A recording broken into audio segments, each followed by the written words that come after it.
Mais pour revenir à nos moutons, euh, il y a quand même, une partie de pouvoir, un niveau de pouvoir où il y a des votations qui se passent, et c'est notamment au niveau provincial ou communal, où on a la loi communale qui admet dans ses articles 318 à 323 la possibilité de consulter la population, justement. Et donc, cet article, il prévoit quoi? Il prévoit qu'il faut au moins avoir 16 ans pour participer. On n'a pas une obligation de vote, mais un droit de vote. Il faut un seuil de participation minimal. Euh, on a un droit d'initiative également. Il faut que les matières portent sur des intérêts communaux ou provinciaux, dépendant d'où ça se passe. Et on a un bel exemple en 1992 à Fouron, c'est toujours à Fouron, où là, on a fait une consultation si la population voulait ou non que la commune ait un statut bilingue.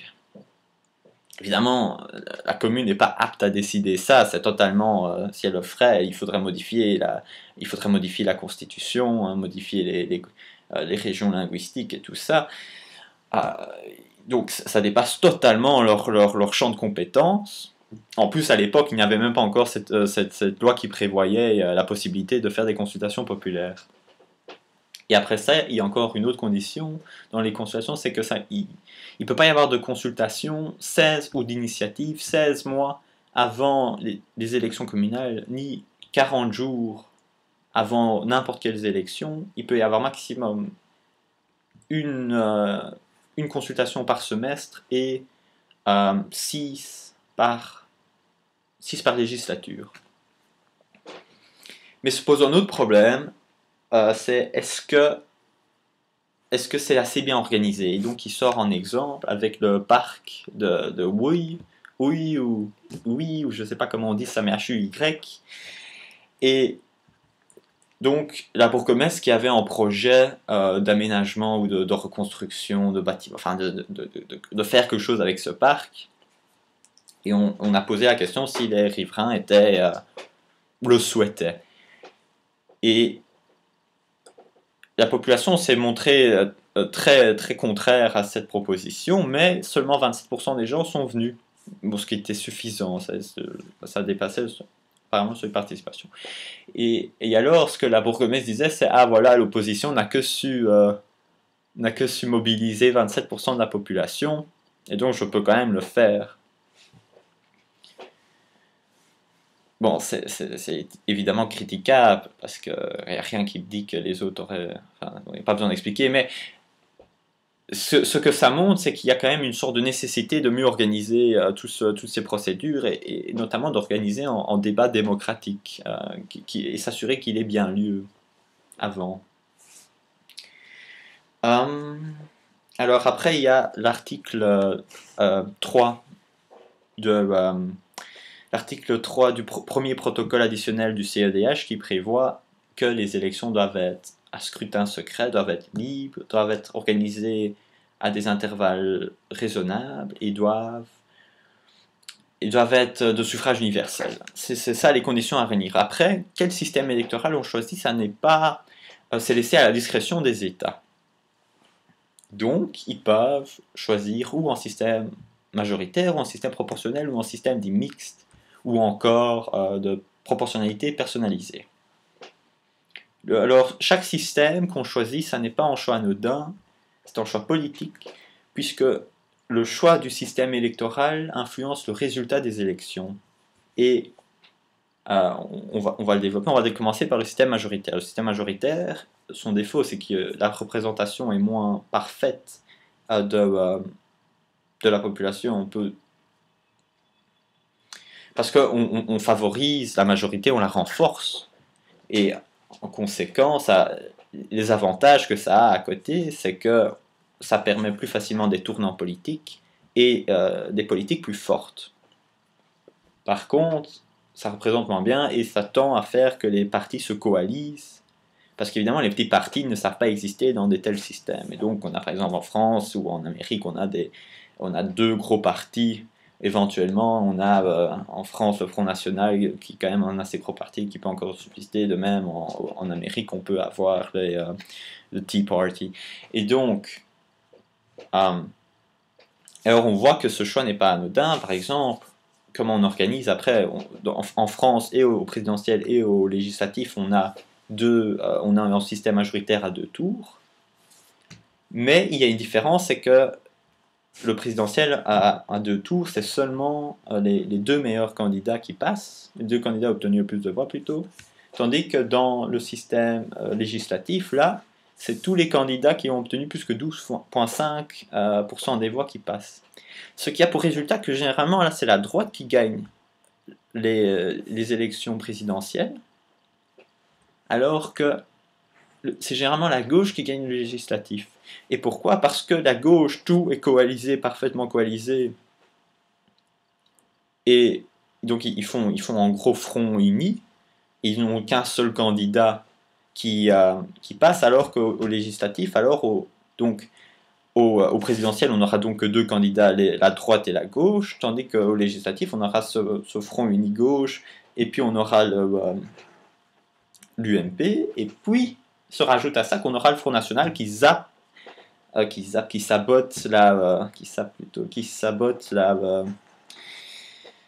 l'UMP, ce qui fait qu'on a la gauche qui gagne les élections législatives.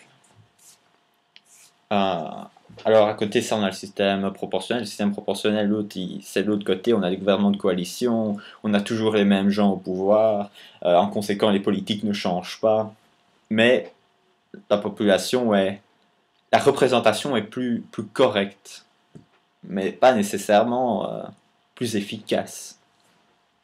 Et puis on a le système entre les deux, le système mixte, et là on a par exemple en Allemagne, où on a un système moitié-moitié, donc la moitié des sièges sont obtenus de manière proportionnelle, l'autre moitié de manière majoritaire. Et en Italie, on a 1/4, 3/4 majoritaire, 1/4 proportionnel. Et finalement, il se pose encore la question par rapport au mandat. Est-ce que dans un premier temps, est-ce qu'il n'y a pas une contradiction entre l'article 42 de la Constitution et 43?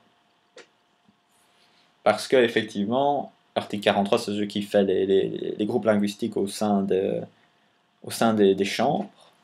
L'article 42, c'est celui qui dit que les membres des 2 chambres représentent la nation et non uniquement ceux qui disent donc le mandat général. Parce qu'effectivement, avec les groupes linguistiques, on se dit on représente son groupe linguistique et pas la nation. Alors il faut nuancer, parce que les groupes linguistiques ne sont pas appelés, du moins à la chambre, ne sont pas appelés à jouer un rôle très important. Ils viennent dans certains... ils ont des rôles très limités finalement. Donc on peut se poser plus la question par exemple par rapport à Bruxelles, parce que là effectivement ils jouent un rôle extrêmement important. Mais et puis finalement tout au plus c'est parce qu'on conçoit que l'intérêt général, la manière dont on le conçoit est différente au sud du nord.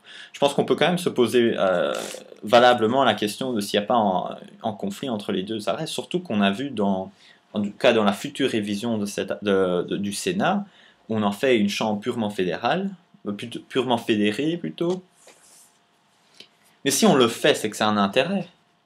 Or, si on représentait quand même la nation, ça change rien qu'ils viennent des entités fédérées ou des entités fédérales. Ils représentent la nation. On s'en fout. Enfin, finalement, on s'en foutrait de qui c'est.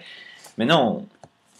Et bon, j'en ai discuté avec Tonal, mais je pense que la formule la plus adéquate à retenir, c'est de dire que on représente la nation, mais au travers du prisme du fédéralisme, et que c'est la nation s'entend effectivement que c'est ça son intérêt. Donc, que dans les faits, effectivement, il n'y a pas de véritable contradiction entre ces 2 articles. Après, il y a d'autres questions qui se posent, donc le mandat, il doit être général, non impératif. Et c'est une fiction, évidemment, parce qu'on voit dans les faits la place prépondérante des partis politiques, et on voit qu'ils votent toujours, il y a cette discipline de vote. Et on a même eu, en 2004, on a eu le cas, on a trouvé que des ministres avaient promis à leur parti de démissionner suite aux élections communales. Alors qu'évidemment, c'est pas à eux de prendre ce genre de décision serait inconstitutionnel. Je suis pas trop sûr de ça.